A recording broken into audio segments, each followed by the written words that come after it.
my delicious co-creators. Lilou here on the Juicy Living Tour. Today I'm in Reims at the Congrès of Quantic Planet here with Dr. László Ervin. Hello. Hello. It's good to be here. I'm so happy to see you and spend this moment in France in my own country because I was in Budapest and didn't have the chance to meet you. You're well known all around the world. But I don't even live in Budapest. I live in Italy. Oh, you live in Italy now? Yes. But originally? Yes, tomorrow I go to Budapest again, it so happens. But I have a couple of Budapest there with offices, many research and publications. But I live in Tuscany. And you're here to speak about quantum. What is your topic here at the conference? You're one of the guests of honors. Well, I talk about what interests me most is a new way of thinking, what I call a new paradigm. You know, updating the way we think about ourselves and the world, which is very much needed because the world evolves much faster than our thinking does. Do you see it happening? Everything that you were talking about decades ago. Do you see it happening in the Eastern Europe as well as America, everywhere around the world? Is this a global thing? It's not so much where we are geographically. I think it's more what age. Young people's culture is changing much more rapidly everywhere, and how open the people are. I think there are many new youth cultures growing up, which are green cultures, which are peace cultures, which are sometimes called the cultural creatives, or Occupy Wall Street, and all these things are showing that a new mentality arising, and it's a global phenomenon because the internet is global, our communication is global. It's not localized at all. It depends on the mindset, and this new mindset is emerging very rapidly everywhere. Tell us about the heart and the importance of the heart. A lot of people speak about the brain, especially in France. It's very important, the intellect, the analytical mind, and it seems sometimes the whole society is based on that. Tell us about your research, what you have found about the power of the heart and this organ that we have there. Is it more than just an organ? Well, the physiologists, biophysics, they find that the heart actually is a receiving organ, it's a perceiving organ. It perceives through the body a lot of information, and it hands it on further to the brain. But a heart is not by mistake that ancient cultures always talked about, and sensitive people and young people always talk about feeling you with my heart, Actually, we can feel through the heart. But we have become too intellectualized. I think the intellect is there to rediscover and to understand rationally what we feel intuitively. But if we suppress what we feel intuitively, then we become just dry machines, calculating machines. And then we have all these negative effects of environmental degeneration and discontent in the world and inequality and all that, because we can't rationalize just with our mind, with our brain, all this complex system that happens. We have to feel that system. We have to feel part of it. Do you feel this is really very much the shift, the paradigm shift that the world is living, that we're going from an age of reason, as Carolyn Myss might put it, or to an age of the heart, of the wisdom of the heart? How do you describe it? Okay, paradigm shift. In my terms, we are moving from a mechanistic, fragmented paradigm to a holistic, quantum-based paradigm. But because I phrase it in terms of science. But the outcome of it is that we actually feel ourselves much more belonging to this larger community of life.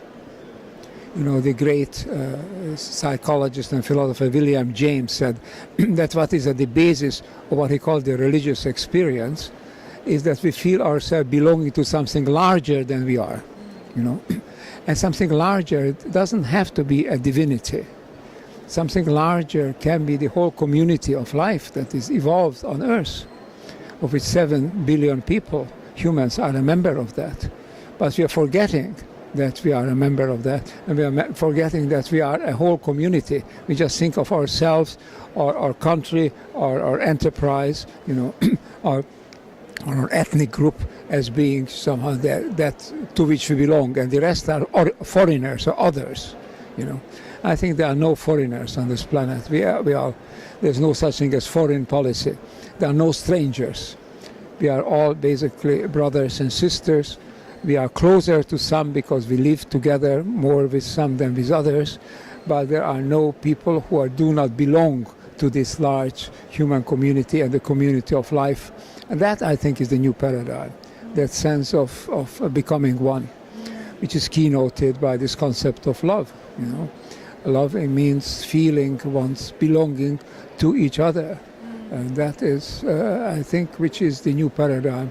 That if that is young people grow up with that and start acting on that basis, we won't have all these problems that we have, all these crises, because we will use our creativity to collaborate instead of working against each other, trying to outcompete each other or become more powerful than the others. We try to see how we can together solve the problems that we have.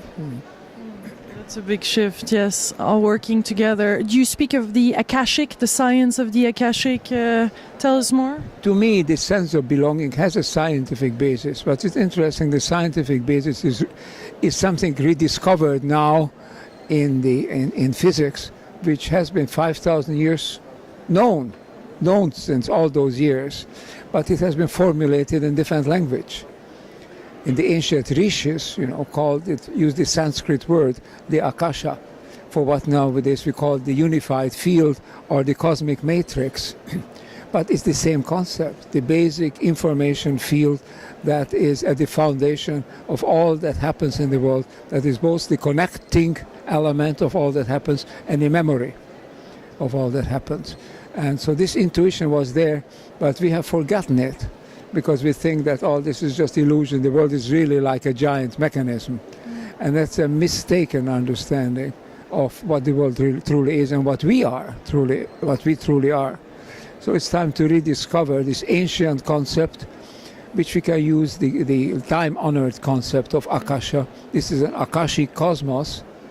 And what we are dancing, I say we are dancing with the Akashic field, because that's the information to which we are receiving and sending. We're all the time interacting with that. It's the cosmic internet.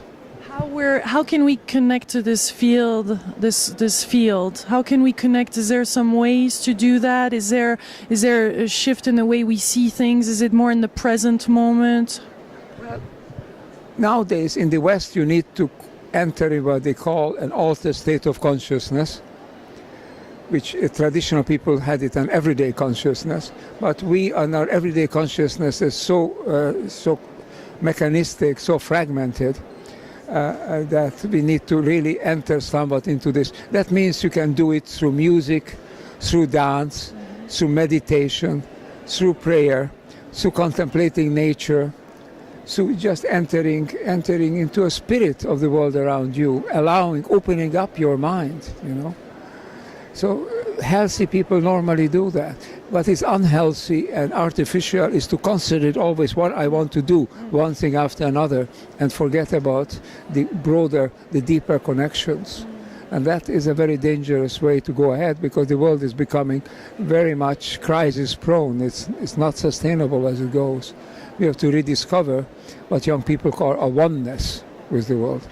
And we can do that. We feel it because we are oneness. We have these connections through the Akasha, through this unified field. And if we come to the insight that these connections are not just illusion, they are real, then we'll open up to them and we'll be like the shamans have been, or like great scientists have been. Great scientists, great artists, spiritual people, they all have the same basic intuition, the knowing of the oneness and getting information from the world. The Mayan, of course, I'm sure many people ask you this question of this 21 of December 2012. Do you feel that's an important date with the planet alignment and something will happen, or is that an individual choice? Is that more a time of gathering? How do you feel? I think something will happen, but how manifest it will be, we will see. But something is fundamentally changing, and it will be changing in the way we think, because it's changing in the field. The Earth's field is changing through the alignment of the planets, through the magnetic field, the geomagnetic field on Earth, through the activity of the sun, which is coming through to a new phase. So actually, our whole cosmic situation is in a transition point. But whether people will realize this from one day to the next, wake up next morning is going to be different, or it will take gradually weeks and months and perhaps years before it comes through, that I don't know. But I think we are at a transition point, definitely. I would love to finish on a note to ask you, do you feel that paradise on earth is possible, and what does that look like for you? Well, I just finished a book which we call The Dawn of the Akashic Age. And we are trying to think forward with my co-author, Kingsley and Dennis. We think forward what kind of world we could achieve in 2020, and then what kind of world we could achieve in 2032. There are really very few limits. We have all the energy we need because it's streaming to us from the sun. We need to use more of it. We can recycle almost everything that we need, for our life. We can distribute what we produce so that 7 billion people can live and can not only live but thrive, not only survive but thrive, as they say. Like the movie, Thrive. Yes. It is everything is possible. It's up to us to use our powers, use our resources, use our knowledge in a way that it brings the benefit to everybody instead of just the small group of selfish individuals. And be at the service of this beautiful universe. Leaders are servants, yes. I mean, they have, and we have to be a civil society is going to come up with this new culture that young people bring forward. So I'm very involved now in providing new educational programs that young people can access through the internet, and very little money actually, everybody can afford it, and they can get degrees, but at the same time they get these new ideas together with... Find out more on your website for that information for parents that want to learn more? Yes, absolutely. We can look at ervinlaslo.com, for example. Or we can look at Giordano Bruno University.com, or my new books, which are called akashaparadigm.com. They have several editions of my new book which describes all this. Beautiful. Well, thank you so much for this delicious conversation, this juicy conversation, as I like to call it. Those are the ones that are changing this present moment, the field even. I hope that many people will join us. We are now on the point of creating a new institute. Nice. It will be called, my colleagues wanted to have this name, it will be called the Ervin László Center for Advanced Study in Princeton. And we are now on the point of creating it, and during 2013 it will start working, and we will want advanced thinking people to come together to create the new knowledge and to disseminate it to all young people. Beautiful. It's an honor to have interviewed you and met you in person and have this moment. Thank you. These are the kind of interviews, the kind of platforms that you are creating that can make a difference in the world. Thank you. Much love, my delicious co-creators from Reims, from beautiful France, here on the Juicy Living Tour. Bye-bye.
hello. Hello, hello. It's good to be here.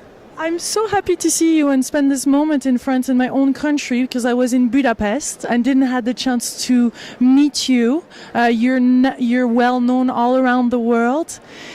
Well, I don't even live in Budapest. I live in Italy. Oh, you live in Italy now? Yes, yes. But originally? Yes, tomorrow I go to Budapest again, it so happens. But I have...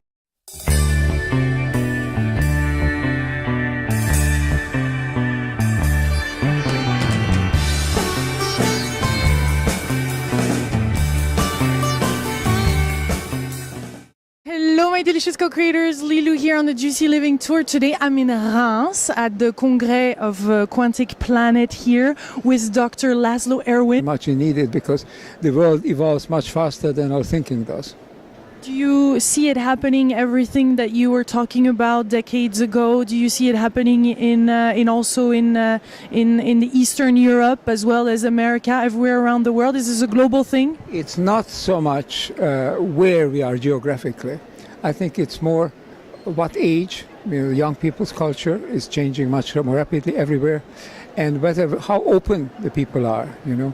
I think there are many new youth cultures growing up, which are green cultures, which are peace cultures, which are sometimes called the cultural creatives, or Occupy Wall Street, and all these things are showing that a new mentality arising, and it's a global. Cover Budapest, there is offices, many research and publications, but I live in Tuscany. And you're here to speak about quantum. What is your topic here at the conference? You're one of the guests of honors. Well, I talk about what interests me most is a new way of thinking, what I call a new paradigm. Updating the way we think about ourselves and the world, which is very